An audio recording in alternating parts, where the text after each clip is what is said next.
I want to become a physical therapist is because I wanted to help people improve their quality of life. And I also saw that a lot of people could go to school and do a job. And I said, hey, if they can do it, I can do it. So it's all about learning today, continuing to learn. So let's jump into ergonomic stretching and wellness and ask, why should I be desk smart? A lot of people know physical therapy as in having pain and injuries and going there after something happens. But I want to promote some of the wellness and prevention portions of it. As we know, ever since the pandemic, I think a lot of us have been seeing more of the screen time, sitting a lot more, and our lifestyle has changed. And so we've had a lot more meetings, a lot more engagements on the screen. So I'm here to talk about ergonomics. So that's one of the objectives that you will learn today is learn about ergonomics, learn about stretches and exercises, and to try to incorporate a wellness routine into your daily schedule and how it all impacts you. So ergonomics, I don't know how many people have heard that word before, maybe some, maybe not, but according to the National Institute of Health, they have a really good definition of what ergonomics is, and I'll read it. Ergonomics is the study of matching job requirements and environment to the worker to maximize efficiency, quality, and quantity of work while minimizing work-related musculoskeletal disorders, fatigue, and overexertion. As you can see on the screen, there's an illustration of two pairs of people at a desk. Here's the presentation introduction. Here's a little information about myself. And here we are talking about why we should be learning about being desk smart and what our objectives are. So I'll go over that again really quick. We're going to learn about ergonomics, stretching, exercises, and how to incorporate a wellness routine into your daily schedule. And here we have the definition of the ergonomics with the illustration down on the bottom, two pairs of people working at their desk. And you can tell the ones on the ends, the male and female on the left and the right, they have a straight back, and the ones in the middle are kind of slouched. And it's okay if we're sitting up very, very straight. Our bodies are made to move, so maybe they just needed to have a little bit of rest, and then there's some movement around there. So I would say that they could probably use some ergonomic help as well in that illustration. So pain and injury. Let's quickly discuss what the relationship is with work. Work-related musculoskeletal disorders, they occur gradually over time. And over time, the pain areas can be the neck, the shoulders, the elbows, the wrist, the hands, and the low back. And if we look at this definition, I underlined musculoskeletal disorders, fatigue, and overexertion.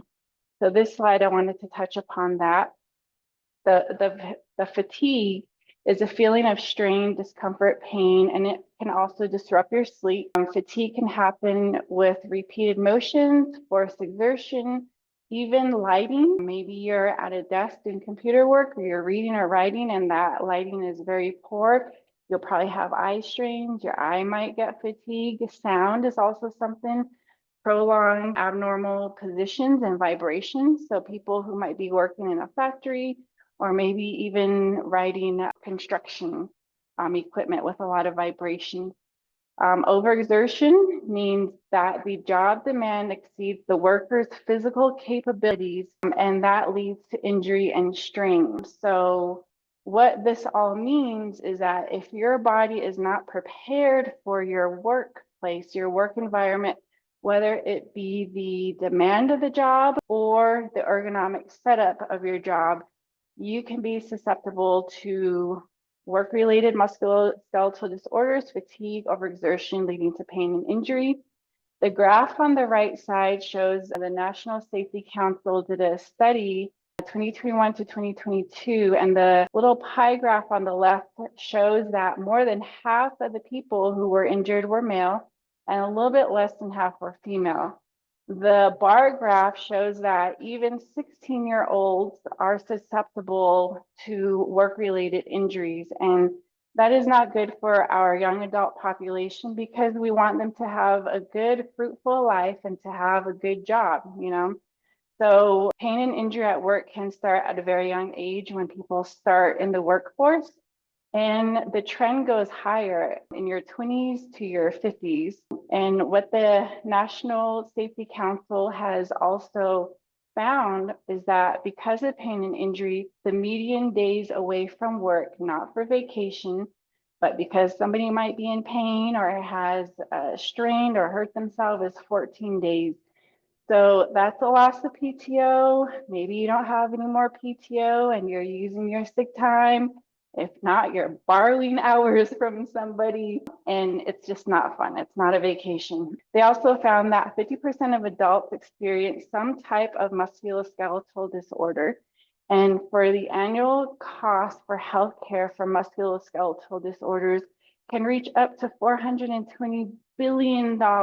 So that is a lot of money and a lot of time. If you have a workers' comp or a musculoskeletal disease case that involves healthcare, you as one case can probably have to pay, or your work has to pay, between $15,000 to $85,000. So that is why ergonomics and pain and injury, it's all related, and we want to get ahead of that and reduce that risk here. Hold on. Okay, here we go. So before going any further in this presentation, I wanted to preface this presentation talking about some precautions in medical clearance, because we are going to be doing some movement today. And so I just wanted to let people know some of the individuals who are here and some of the individuals who might be participating at home or work. If you experience pain, stop the activity. If you are currently seeing a provider for an injury, we should get approval for some of these activities. Maybe you're not ready to go into the range of motion for stretching and strength just yet. The workshop is not to replace your medical care, but if you have ongoing pain, please see your provider and get a structured healthcare plan. The workshop is to help with awareness, health promotion, and injury prevention. So if all of this works for you, then that's just fabulous. But if you notice that along the way today that you're finding some injuries, or you're just not, feeling, I would just kind of take a step back, see your primary care provider, maybe get a referral to physical therapy or your occupational therapist, speech therapist, and case management can also help you with that. Also keep in mind that every body is different and each job demand is different and each workstation might be different. So a lot of the physical therapy demands and needs require a personalized plan. So this workshop is intended for individuals who have high sitting time and high screen time. So if you are standing a lot and lifting, not sitting, and you have a different type of ergonomic work need, then a different approach might be good for you, and you might want to reach out to somebody such as a physical therapist or a healthcare provider that can help you with that. Okay, moving forward. So how does ergonomics and your work impact your health?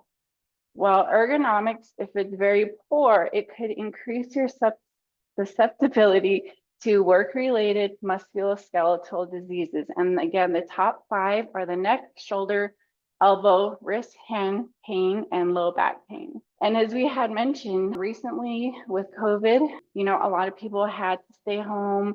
A lot of people had to begin working remotely. And so there's more people who are desk-bound and therefore are more sedentary, meaning less physical activity. And because of that, you could also have an increased risk of injury, and we don't want to reduce quality of life.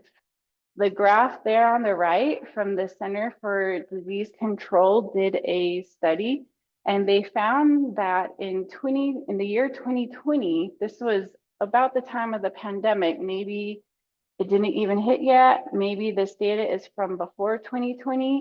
My personal assumption is that it might have gotten worse because more people were sedentary, But what they found, the results that they reported in the year 2020 was that only about 24% of the United States population met requirements for strength and aerobic testing.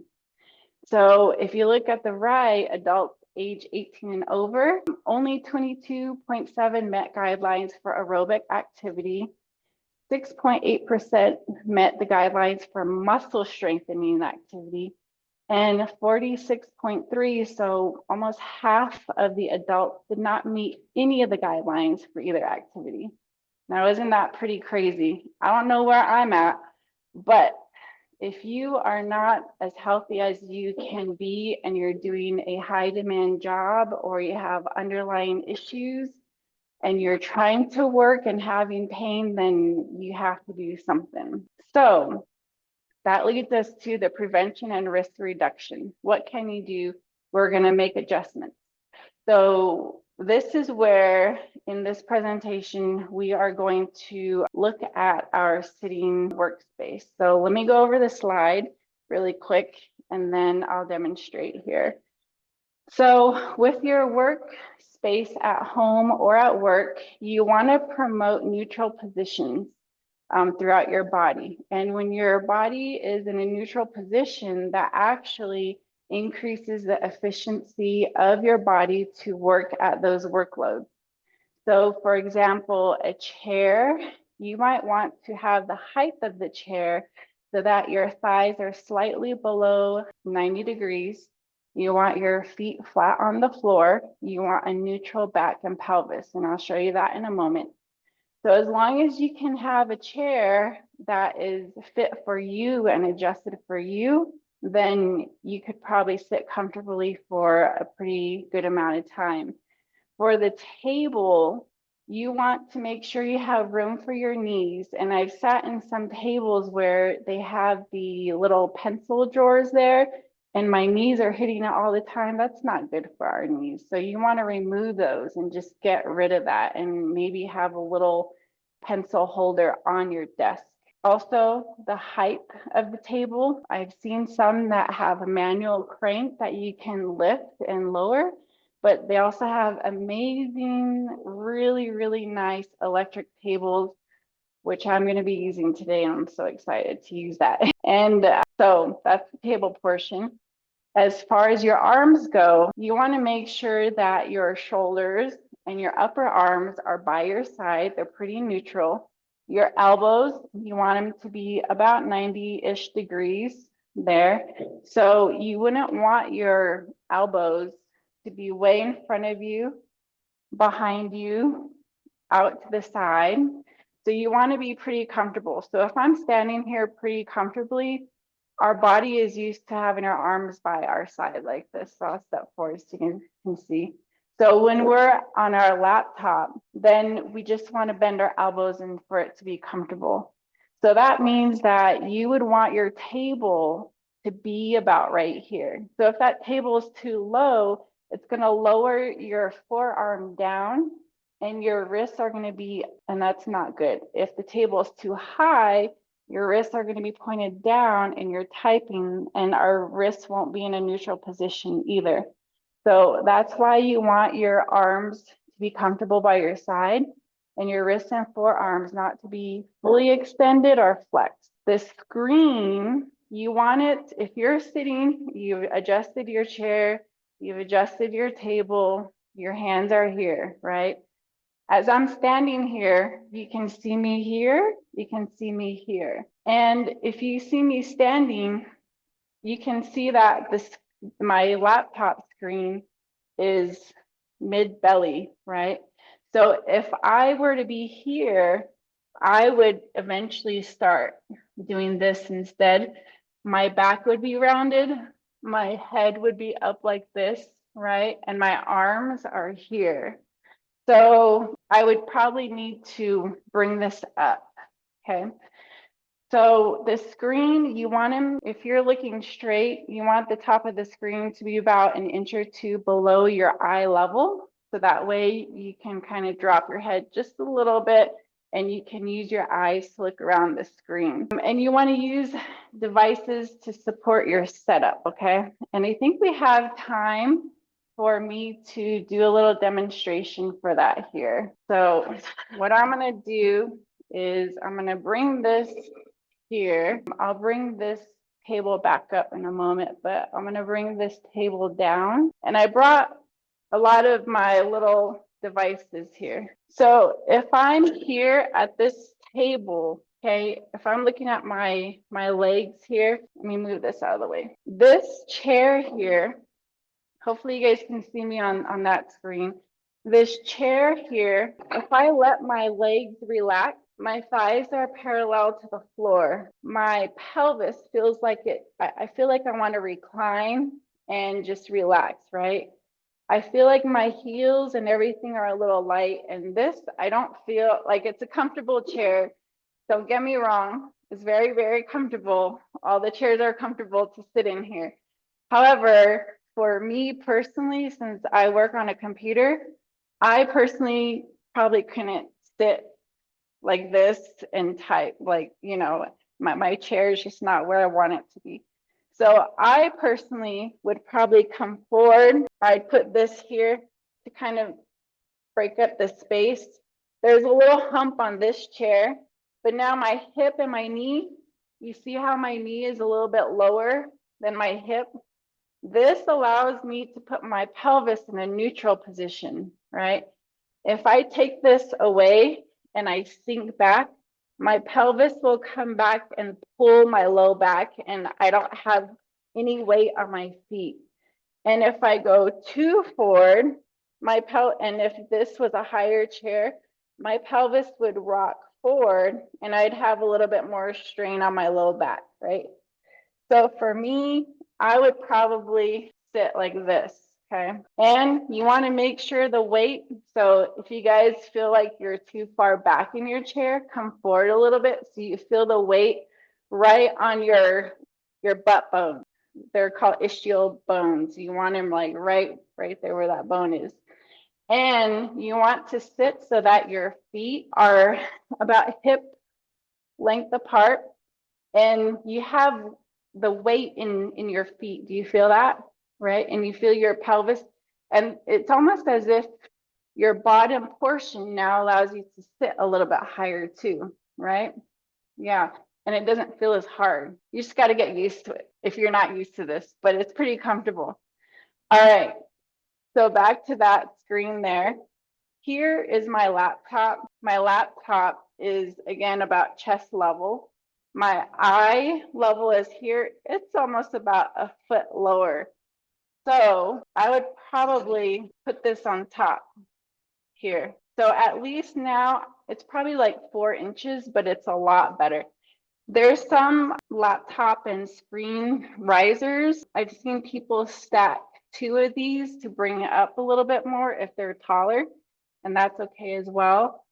So if I'm here, my arms are now in this position, a little too high for me. So what am I gonna do? I am gonna get a keyboard and a mouse. So now my screen is there. My arms are now by my side. I can now type and I can use my mouse. Okay, so that's how I would set it up for myself, right? But if this table was this high, then this would be too high for me. And if I had a chair like that, I'd probably lift up the chair, but my legs will be dangling. So then I would then need a footrest. Okay. So again, what ergonomics is making those adjustments to you for your body. I want to bring up this scenario real quick. You know, when you get into a vehicle and somebody outdrove it and you get into the vehicle and you're like, I hit my knee, or I can barely reach the gas pedal. And what do you do before you drive? You readjust everything, right? So the same thing goes for your workspace. So you want to customize it to you. Okay. All right. So let's go back to the screen here. Okay. So before we move on, does anybody have any questions about this portion, either in person or online? Yes. Do you sit on the pillow or is it behind you? If it feels like you're, you want to probably, first of all, make sure the chair isn't like loose also. And then when you look at the pillow, maybe on a hard chair like this, you can put the pillow there and see if it is off, and kind of test it that way. And so if the pillow is off, you probably need to get a new one or a new chair. Yeah. Yeah. And the other thing I wanted to say is that a lot of departments have some money in their budget to kind of, improve that. I mean, if the chair is falling apart, you need to get a new chair, you know? So I would definitely advocate for that. I mean, your manager and supervisors are leaders, and I would hope that they would listen. It's better to get a chair than to pay that $15,000 to $85,000 fee for healthcare. So yeah. Any other questions? If not, we'll move on and we can look at questions the next time. Okay. Excuse me. Okay. So I want to stand, so I'm going to readjust myself here. If you have the ability at your work to stand, I would definitely suggest standing and sitting as much as you can. Bring this down. Okay. All right. Can you all see my screen? Yeah. Okay. So prevention and risk reduction. So we'll continue with this. You saw all the devices that I pulled out for myself. So that's what you're going to want to do to help support your workspace. And you want to personalize it, talking about the example of the vehicle. You make all those adjustments. Why not make those adjustments for yourself at work if you're always going to be at your desk or driving or doing jewelry or painting, whatever you're doing that's making you sit for a long period of time. So the cost, it can be a couple of dollars to thousands of dollars. The price depends on your need and maybe a brand name. So for example, if we look at the two chairs in the middle of the screen, the black one on the left, that one's like $1,500. That's like one of the top of the line chairs. And the one on the right is about maybe $300 or $400. So they might be the same, might do the same thing, give you the same support, but again, it might be brand name. Maybe the one on the left has, a better type of fabric, a better type of foam, so you also want to think about that, what kind of quality that you want. You can spend like $100, but how fast is it going to break down, And on the bottom, you have the desks. And so what I want you to look at, what really catches my eye first is the lighting. The one on the left has natural light and it looks like you have beautiful light in there. The one on the right looks a little gray, So again, when we're talking about eye strain and just your ability to see what you're doing, you want to opt for lighting. If your office doesn't have the best light, maybe you can bring in like a floor lamp or something, or ask your boss if you can change the lighting up on top, for example. The other thing I wanted to point out between these two desks is the one on the left has a lift for the monitor. You see that? So it elevates it up. The one on the right does not. Maybe the person on the right side, maybe that's perfect for them. Maybe somebody on the left is a little bit taller. Maybe they need that rise a little bit more. So if you're gonna look at your desk setup, you want to see what can you use to lift your monitor. Because if your monitor, again, is very low, you're going to be slouching more, but you want to have a neutral spine. So you want to lift up that monitor. We just got done talking about lumbar support. So there's a couple of, types on the market. Some have like that spring, some have a cushion, and then the skeleton has a towel roll. Do you guys want to guess which one is my favorite? Yes, I really like the towel roll. It's super cheap. If you have a bunch of towels or your family has towels, grab one that's kind of a moderate size. And this isn't really like a big towel, but I just want to show you guys how to fold it. So I would probably fold it like this, and all you have to do afterward, I'm gonna do it loose, but you can do it tight. So you can see how I rolled it, and you can either get rubber bands or tape and tape it like this. And when you sit, you want to sit with your hips all the way towards the back of the chair. Put this right below your low back and sit. So, and you can adjust this too. So I've used the towel roll a lot. Let's see, personal budget. So we had just mentioned a towel roll versus a new lumbar roll. You can use things from your home to make it a little bit more cost efficient. You can use maybe an old box versus a new footrest. But if your box is falling apart, you got no more boxes, you might as well just get a footrest, you know? The other thing is I have used a wooden crate and boxes for my screen lift as well. And I only borrowed that from somebody too, so they bought it. But you know, being a student and all that stuff, you just use what you have around. And so I would definitely use maybe a box or a crate to lift your screen. You can also stack firm pillows, you know, if you need a lift. So this yellow chair that I was demonstrating on, I would, if it was too low for me, I would probably fold a couple of firm, maybe towels or firm blankets or something like that. Just because maybe I don't have access to get a new chair or a new pillow. You know, we're on the reservation, so we got to use what we have sometimes, and it's okay. And the other thing is some people need to type and look at papers, right? Maybe you're looking at a spreadsheet, filling something in, you know. If you don't have a paper holder, you can make your own, you know, maybe you do a little triangle and you put some clips on there or something. And instead of keeping it on one side, you can move it to the other side, right? Or if somehow you can put it up on the wall in front of you, you know, but then you'd be looking up. And again, with those, you might want to also elevate it the same height as your screen. So you definitely would want to invest in yourself or your space and personalize it. And to continue, you know, we talked about the laptop riser, the foot box, but some things you might just have to buy, such as the wireless keyboard and mouse. And the keyboards, they can come all in one or split.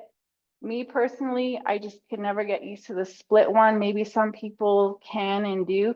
There's also so many types of mice that can fit either your right hand or your left hand. And the blue light screen protector, you know, if you're getting too much of that in your eyes and you're getting eye fatigue, headaches, and things like that, maybe you'd want to get something for your screen. Okay, now here comes the movement part as well. We're going to get into stretches and exercises, but I wanted to talk about a few things, the parameters. So what is stretch?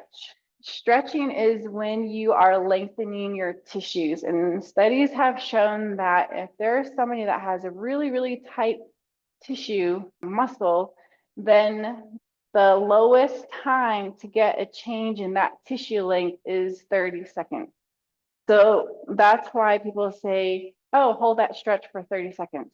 If I'm going to stretch like this, I'm not going to say 1, 2, 3, 4, 5, 6, 7, 8, 9, 10. Like that's only like 15 seconds, 10 or 15. So that's why you want to hold it for an actual 30 seconds. And doing it once is not enough. You're going to want to do it more than once in a row. So I would do 30 seconds here, 30 seconds here. You know, we got a symmetrical body, so we'd want to do both sides. Exercise means that you're contracting and relaxing muscles, and those are also causing tension on your tendon. And a lot of these you want to do 2 to 3 sets of 10. That's just kind of an easy start. And active range of motion, that's the degree of motion that your joints have. So we'll keep those 3 things in mind. Frequency, stretching, you can basically do every day. You know, I do stretching in the morning, I do stretching in the evening, and I do at least maybe 10 minutes to 15 minutes every day if I can. I love stretching. And then for exercise, if you add a lot of resistance and you have a higher intensity and you do weights, resistance band, things like that, you're gonna get really sore. So what that is for strength training, you're actually breaking down the muscle and it needs time to recover and repair. So for those, you might only want to do 3 or 4 times a week, maybe, let's see. Yeah, that's about how many times you want to do a week. And according to some research, they've also mentioned that a healthy amount of time to exercise, for example, doing a moderate intensity activity, you should do at least 30 to 40 minutes 4 times a week just to keep up. And that has been studied. Intensity again can be light to high. Resistance can be weights, bands, machines, body weight. You want to start reasonably. Soreness is normal. Pain and discomfort can come in a natural, good way with strength and exercise. If you're tight, that hurts. If you haven't worked out, oh, that hurt my knee a little or my thigh, you know, just keep working at it lightly. So the first one, so those of you that are here and at home with heavy stand, we're gonna do these. So we're not gonna do the whole 3 sets of 30 seconds and 3 sets of 10 because we're gonna be here for another 2 hours, okay? So we're just going to kind of get a feel for it and go through the motions, okay? All right. So I love the illustration on the left because it shows what the sources of pain could be. You can read through that. And I have an image of a headset and speaker. So people who are on the phone a lot, maybe you'd want to have a headset on if you're on the phone rather than bringing that phone to your head with your arm, using your arms a whole lot. Or, you know, sometimes people rest and they do this thing. That's too much. If you're on the phone a lot, just get a headset. Ask your boss for a headset, okay? All right. So the first one, in yellow, we're gonna have yellow as stretches and the green as kind of like resistance and exercise. So yellow, we're gonna do range of motion. So this one, you're just gonna bring your chin down to your chest. You're gonna do neck flexion, and then you're gonna bring your head all the way up, look up towards the ceiling, okay? So you can do a couple of those, right? Now come back to neutral. Now we're gonna bring our head side to side. So we don't wanna rotate down. We just wanna pretend we're in between 2 walls, ear to the shoulder one way, ear to the shoulder the other way. And you can probably feel one side might be tighter than the other, right? The next one is the rotation. So we're gonna pretend there's an axis right on the top of our head. And we're just gonna look side to side. And we're gonna try to just keep our body, our upper body still. Because when we turn, we don't wanna move our whole body. Because if we move our whole body, we're not moving our neck, okay? The next one we wanna do, the traps, the scalenes and the levator, they get pretty tight. So what we want to do is we'll put the right hand by your side, bring your other hand on top, and you're just going to pull gently to one side. You're going to feel that kind of on the top of the shoulder, okay? Now, if we bring our head forward and down a little bit and we move our hand and we pull, you're going to feel that pull went to the back side a little bit. You feel that? And then if we come up a little bit, you're gonna feel a little bit in the neck. So we had kind of the front, the side, and the back. So let's do all 3 on the other side. The first one, do the second one, and the third one. Got it? So those are range of motion, and the one that we're doing right now, those are the ones that you would want to do for 30 seconds. So now we're gonna do a chin tuck because we're usually like this, right? I can see everybody eye level now. So I need to get out of this. We need to get out of this. So what we're gonna do is we're gonna bring our chin and our ears back. So for here, we want our shoulders still. we're gonna keep our head level, and you're gonna kind of make a double chin like this, and then you're gonna relax. Bring your head back, get a double chin. Because what happens when we're here, these get long, this gets short. When we do this, we stretch this and we strengthen this, okay? This you could probably do about 10, 15 times a day, maybe twice a day. Going to the next one in the middle, these are isometric head exercises. So your head's gonna be still, okay? You're in that neutral position here, so you don't wanna be here or here, you're looking straight. So you're gonna put your hand on your side and you're gonna push, but you're gonna resist with your neck. And then we're gonna do the other side, push and resist with your neck. You're gonna feel your contraction of your muscles there. You're gonna come to the front, push, and come to the back, push. If that's too hard for people, sometimes we use a towel here and we use our arms to push back. So right now I'm pushing the towel back with my hands, and I can feel it there. Same thing here. I'm pulling the towel, but I'm pushing back. Okay. We're gonna do a median nerve glide next. This one, the nerve comes from the neck, so I just decided to put here. When that median nerve starts acting up in our wrists, have you all heard of carpal tunnel syndrome? That's the nerve that gets inflamed.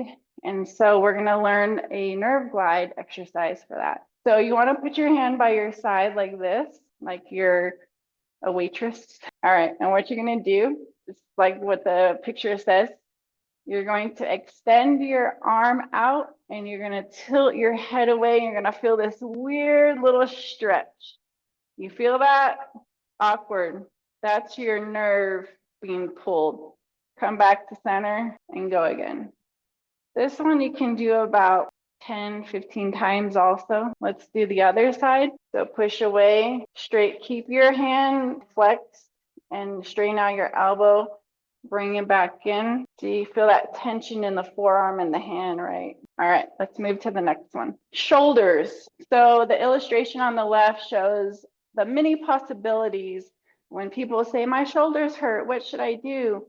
I don't know, it needs to be evaluated first, right? Because there's so many muscles and tissues and tendons and nerves and blood vessels, very, very complex area of the body as well.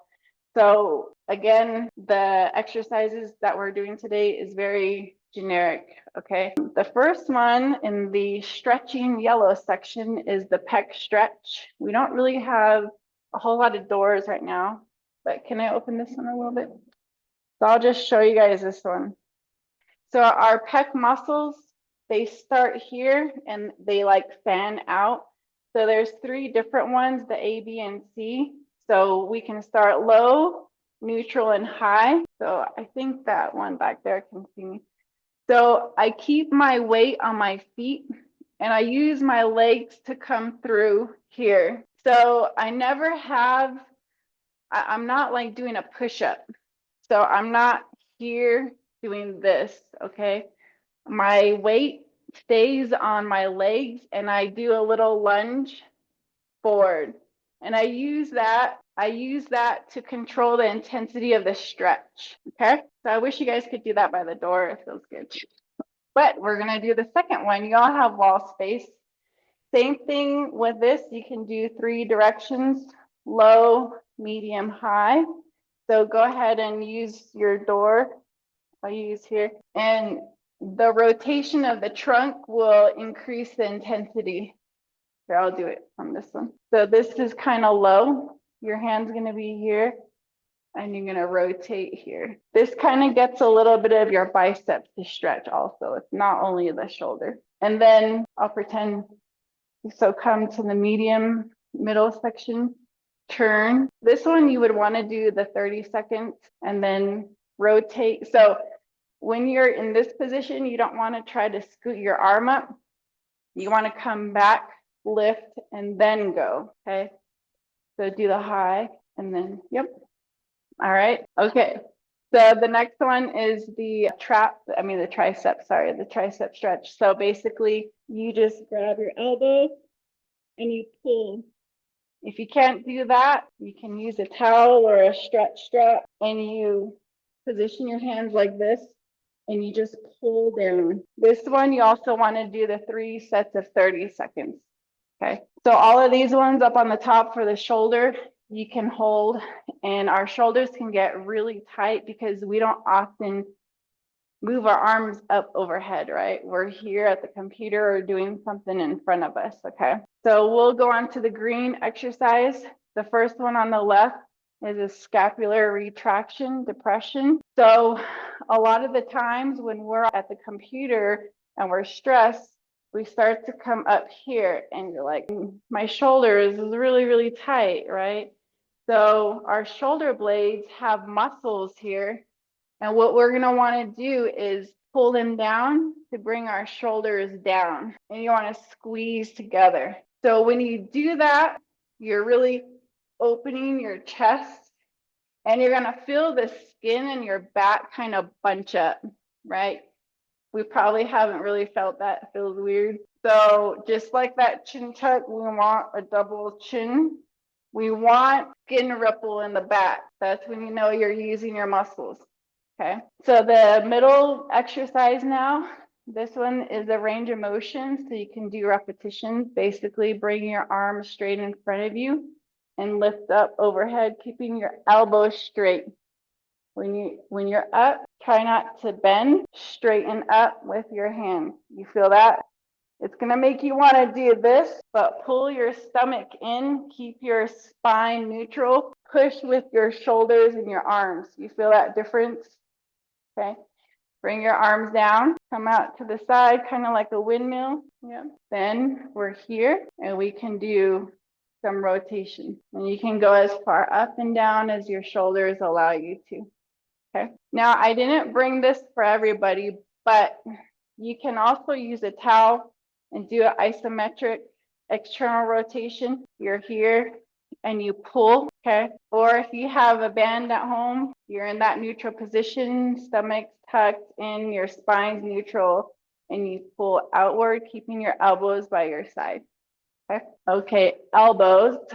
Again, beautiful illustration on the left of all the possible sources of elbow pain. All right, so elbow, very simple. It's like a door hinge. It doesn't do anything else really, but bend and extend, okay? And the next one, we have the elbow joint, 1 bone and 2 bones here. These 2 bones in our forearm, they allow this motion. So we can rotate here, but we just want to make sure we don't do shoulders like this. We just want to do forearms. You want to isolate that. But you can also come to the table and you can also isolate there as well.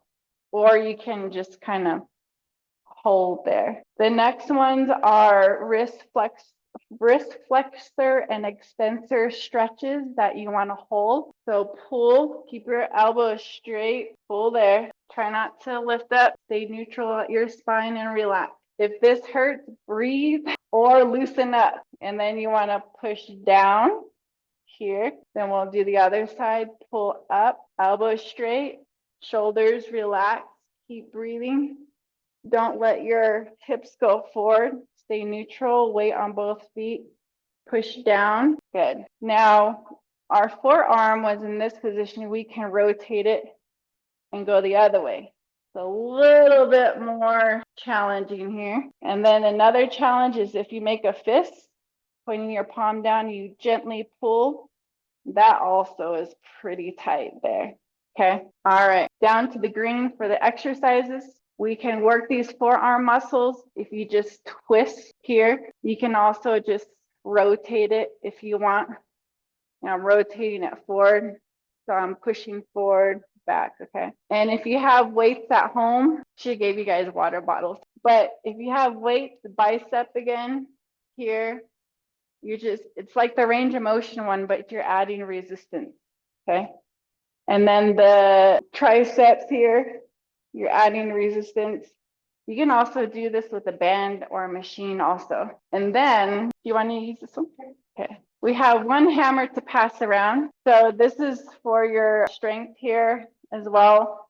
Arm is by your side. You want to control it here. So we're going into pronation and then supination. So the weight of the head of the hammer is a little bit heavier because of the lever arm. And you can pass that around for everybody to try. And I'm doing this in the air, but you can stabilize on a table. I'm able to stand here, but you can also sit at a table and do that this way. And you want to make sure you have a good grip on there. All right, wrist hand. So the illustration on the left also has some of the potential causes of wrist and hand pain, and below it, we talked about a keyboard, but this picture has a wrist pad.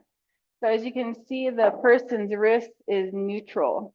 Okay, so if that keyboard was too high, the hand might be like this, and that's not a good position. So you want to elevate it.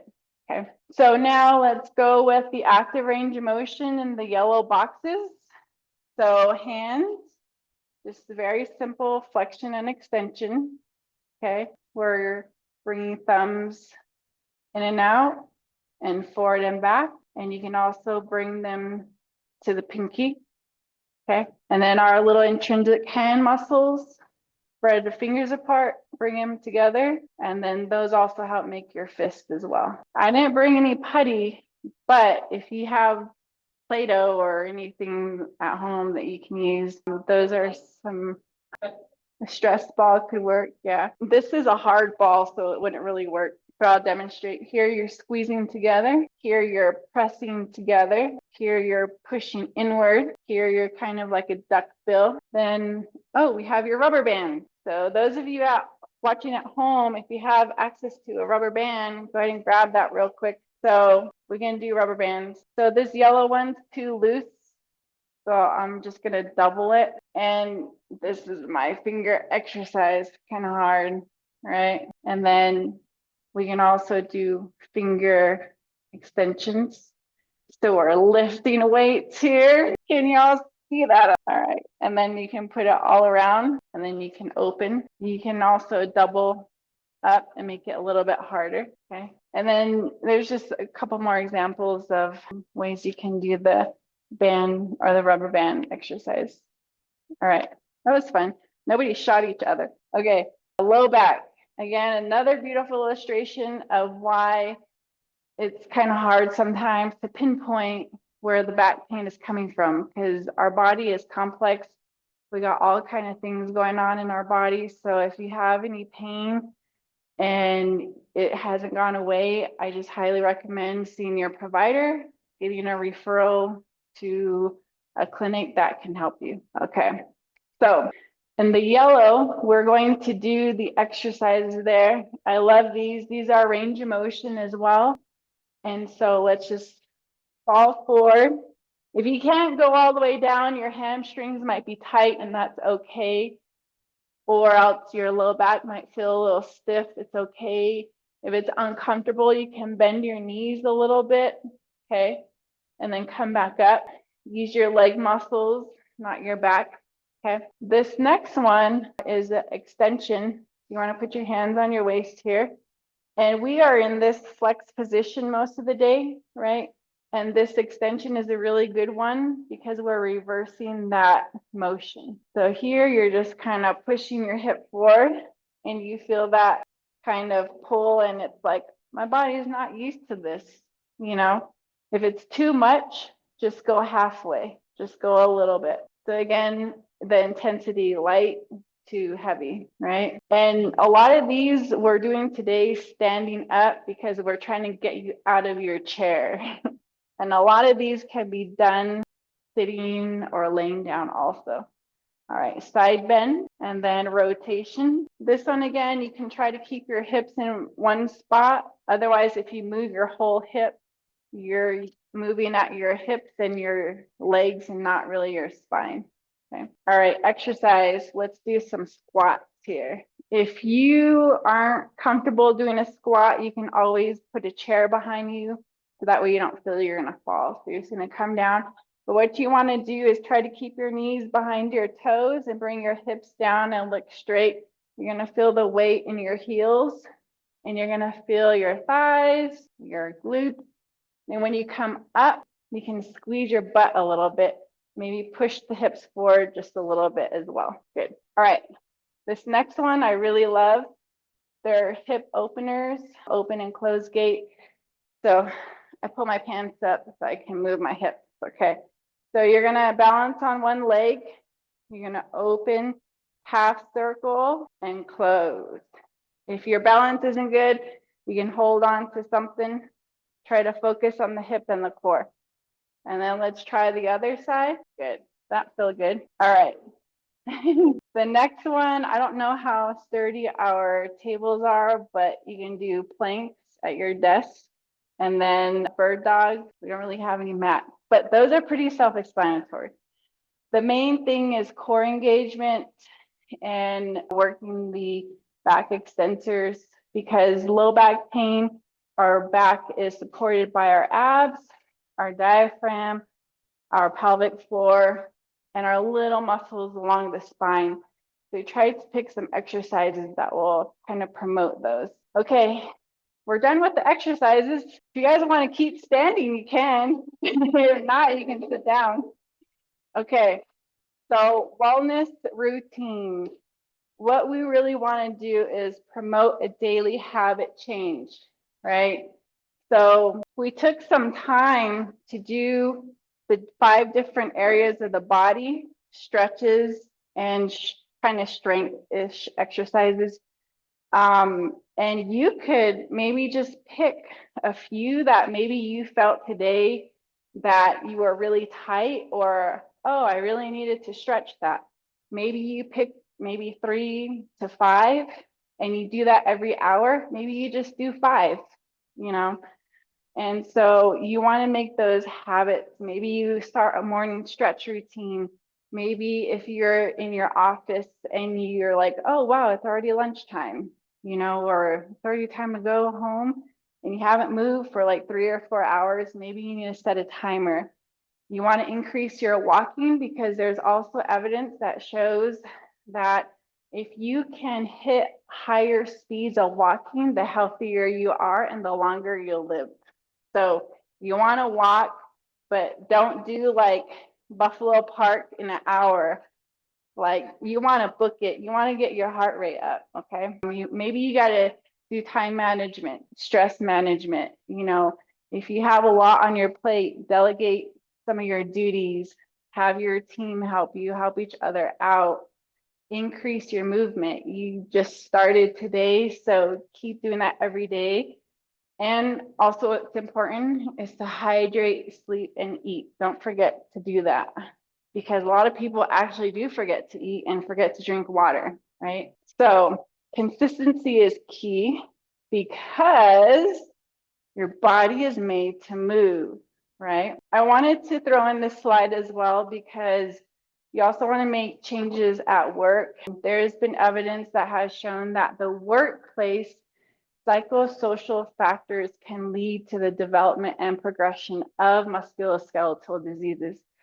So basically, that just means the better supported you are, the better your work environment is, the healthier you're going to be, right? So if you're not getting the support for maybe a new chair, or you're being delegated too much, you know, you're going to maybe have an episode of strain, you're going to overexert, you're going to be in an awkward, prolonged position. Maybe you've already had back strains and you're sitting there, but, you know, maybe change it up, use a high-low table or something. Okay. Any questions so far? Okay. There's a couple of questions online. Okay. You want to answer those or wait? Okay. Wait, because that is the end. So yeah, everybody, I'm very happy I'm here with you all and that we were able to collaborate today. And now I'll take questions. And here's my information if you need to get a hold of me. So awesome. Thank you so much, Dr. Gilmore. We have a couple questions online. One from Kelsey. I noticed you had demonstrations for computers. What about tablets? My daughter is always on hers, also at school. What would be a good way to have her position for tablet use? Yeah, so I feel that with the tablet, you can probably prop it up on one of those paper stands and then elevate it on maybe a box. Just like how we did the ergonomics. I know that for my nephew, we found this kind of almost like a pillow. It's kind of like a triangle pillow, and it had a ledge on both sides and little pockets. And we were able to put the tablet on there. So if you can find something that can actually hold the tablet, so that way the tablet isn't on the table and they're looking like this. If you can bring that tablet up onto a type of a stand and use the same ergonomic things that we're talking about as far as table height, chair positioning, things like that. And then, if you do get that table or tablet stand, paper stand, and it's too low, then, throw a box under it and then elevate it for him. Yeah. Hope that. Yeah, thank you. The other question is from Aaron. What would be more beneficial to strengthen the hips more if you have strenuous back issues in the beginning? Can you repeat that? What would be more beneficial to strengthen the hips more if you have strenuous back issues in the beginning? So the question is, should I strengthen the hips first? Yeah, Erin, if you want to come off mute, maybe you could ask your question if you're able to, or put it in the chat. Yeah, sorry about that. I didn't see how I read it. So I was just wondering, like, if in the beginning, when you start trying to strengthen your back, would it be more beneficial to start at your hips and then move your way up? Oh, okay. I see now. So I'm hearing double. Okay, I would say depending on what the issue is with the back, if you saw the illustration with all those potential sources. So we have kind of like we've categorized in the PT world types of back pain. For example, if somebody has radicular pain, that might have to do with a disc. If somebody has pain and we do tests and we find that the vertebrae are unstable, or maybe there's a strain.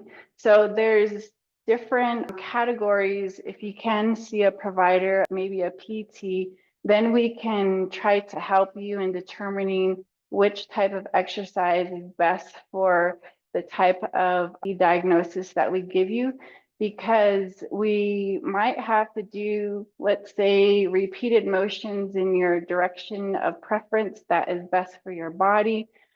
And or maybe if there's an instability issue, we might have to start on maybe more core strengthening. So as a PT, as I give this information out, if somebody came to me with this question, like, I would really want to know what is a problem first. And so true glutes do help low back pain. So does the abdomen helps low back pain. So I guess it just kind of depends. And if you're trying to work distally and then work your way up to the core, then you might not really be getting what you need.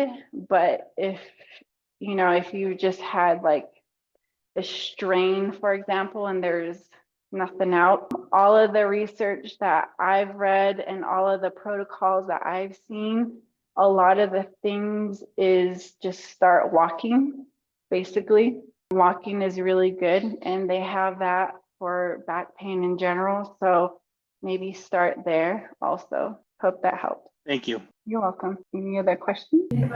Are they provided online? How? Oh, the ones we did today? You're supposed to remember all. One shot. Just kidding. No, I believe Change Labs is recording the session, so they're going to put it together and then they'll upload it onto their YouTube channel. So you people that are here and you people that are watching online, thank you for joining today. I know it was a lot of information to go through if you haven't come across information like this before. And it will be available, so you can replay it, you can pause it, you can take notes, screenshot. Yeah. All right. Any questions from our online viewers, the virtual participants? Dr. Gilmore is right here. Yeah, I do have a question, Dr. Gilmore. Could you share a little bit about just like your business? I know you have your contact information up if people wanted to become clients of yours. like besides email, phone, like kind of what the process would that be? And where you're in Flagstaff, right? Okay. Yeah, could you share a little bit more about that? Yes, I can. My information, Lynette Gilmore, my address, website still being constructed. Everything's pretty new. And so I'm having a small amount of clients for now. If you email me, we can try to set something up and maybe do a consultation to see if what I offer is something that if we can work on it together. And I am cash based, so I don't do insurance. And yeah, so I'm in Flagstaff. I can do one-on-one. And the other thing is I'm trying to also do more of the health promotion and prevention stuff. And so I am available to do some workshops and in-services like this, not only for ergonomics, but I can go to the workstation workplace and work on people's desk and workplace area, more so in an office setting, not necessarily a manufacturing setting. And I can, do a lot more with like elders and fall prevention, also doing caregiving stuff for patient transfers, better handling with that. So I have a lot of different resources that I can use and teach. And so it's just a matter of a discussion and setting that up first. Yeah. Yes. Thank you. But before everything's over, I just want to say I'm very grateful to be here with you all, and I'm grateful to Change Labs here into the city for allowing me to come in and do this workshop and demonstrate some things. And I hope that this really helps everybody. So thank you all.